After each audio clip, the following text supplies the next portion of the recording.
За какво всъщност става дума? Според мен зезулките са много по-опасни за възрастните, отколкото за децата. Първо, децата към днешна дата се раждат с имунитет в тази посока.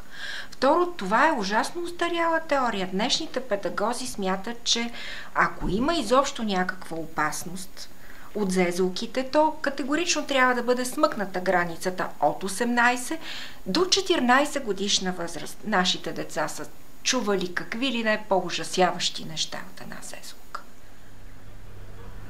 След Октомврийската революция, или по-скоро преврат, зезулките са били забранени в Казан. Започват да циркулират сред населението едва след смъртта на Сталин. Чакайте се, ама може ли? Чакайте, искам да обясня, най-после искам да обясня какво е това зезулка. Вижте сега, зезулката, това е един вид особен вид зарзела.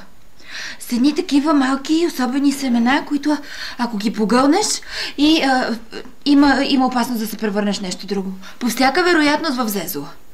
Да знаете.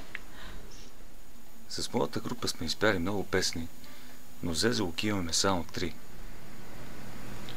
Противно на всеобщото схващане, зезула не се предава по полов път, а по роднинска линия.